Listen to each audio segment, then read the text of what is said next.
Hey guys, welcome back. So what we're looking at today is lesson 18, the surface area of a cube. So let's go ahead and get started. So a cube has an edge length of 5 inches. Draw a net for this cube and label its side with measurements.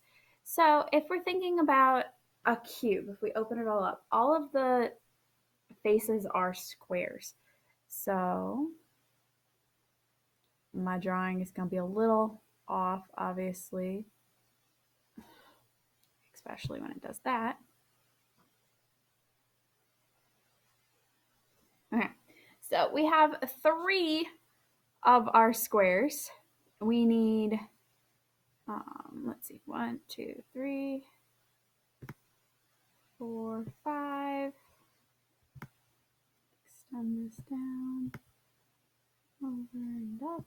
All right, so there is a possible net. Now, there are many different possibilities for how you can take and draw a net for this. This is just one of them. So each of these edges is 5. So every single one is 5 units, or inches, sorry, 5 inches. Oops, I did that one. 5 there, 5 there, 5 there. So lots of 5s all over the place, obviously. Now, what is the shape of each of these faces? Well, we already said it. They're all squares. What's the area of each face? So all of these are 5 by 5, right? So 5 times 5 is 25 inches squared. So what's the surface area of the cube? Well, we take the area of a face, we multiply it by how many there are that are the same. In this case, because it's a cube, all the faces are the same. So we're going to take 6 times 25, which is going to give us 150 inches squared. Now for the volume, if we think about this, all the edges are 5, so we have a length, width, and height that are all 5 units. So it's 5 times 5 times 5, which is going to give us 125 inches cubed. So there we have our volume and our surface area. So our volume is less than our surface area in this case. That's how we would find it here. Now, a second cube has an edge length of 17 units. Draw a net for this cube and label its sides with the measurements. So it's going to look the exact same. Trying to make it a little bigger since they're all supposed to be 17.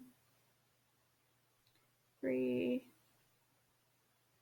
So all of these values are 17. I'm not going to write them all down just because that's a lot.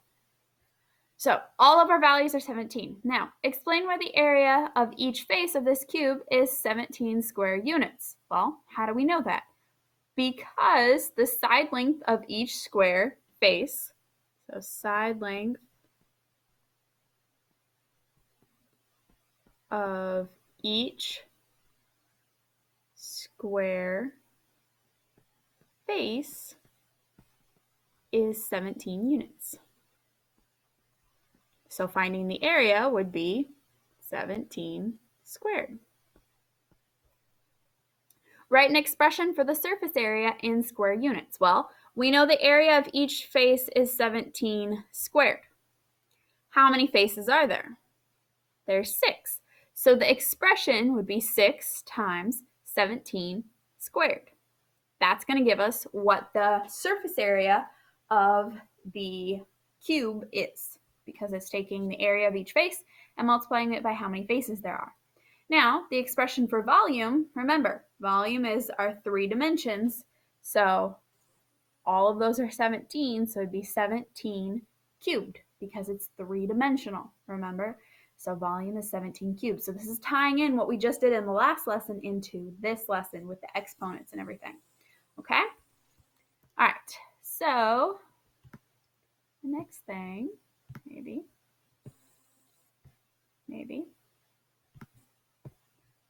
it's frozen, hang on.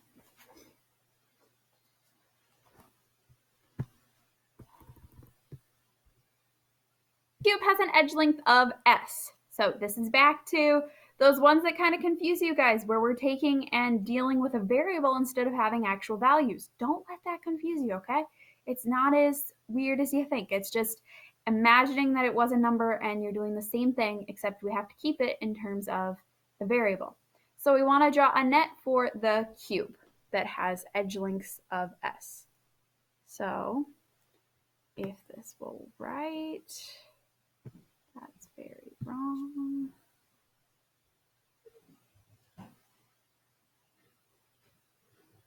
I've got this right here. Obviously, mine is a little off. Hang on one second. Okay, so here is our net. Sorry, I was having some issues with it drawing and everything before.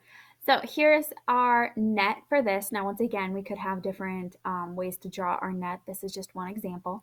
And we've got the sides of S marked. So we want to write an expression for the area of each face. Label each face with its area. So being as each of the sides are S, the area is S squared. So we're going to write S squared, S squared, S squared in every single one of our faces. So now write an expression for the surface area. Well, how many faces do we have? 1, 2, 3, 4, 5, 6. So 6 times S squared. There's our surface area because our area of each of these faces is S squared. I know that seems kind of strange that we're keeping this variable here. And I know you're probably confused, but this variable is just representing any side length. So this works for any cube in the whole entire world. So it's just giving you essentially the formula for what you need to take and do to find the surface area of a cube. It's telling you you're going to take 6 times whatever the side is squared. That's all this is telling you. It's giving you the basic form so you can plug any number in for S, so any side length in, to get your surface area, or to get your area of the face, or in the next one to get the expression for the volume. So volume, 3 dimensions. All of our sides are S, so that means length, width, and height are all S. So our expression for volume is S cubed. So you're going to take S. I know that looks like an 8. So does that. I don't know why it's doing this. S cubed. Kind of looks right. So S cubed, so taking our sides and cubing them, so taking that value and multiplying it to itself 3 times. So S times S times S, 5 times 5 times 5, 100 times 100 times 100, depending on what the case is. So this is what we're looking at here in finding the surface area of cubes and the volume of cubes, so getting these equations for you. All right, your keyword for this lesson is net. So net is your keyword for this lesson because we looked at using nets to help us. If you guys have any questions, feel free to ask. Have a great day.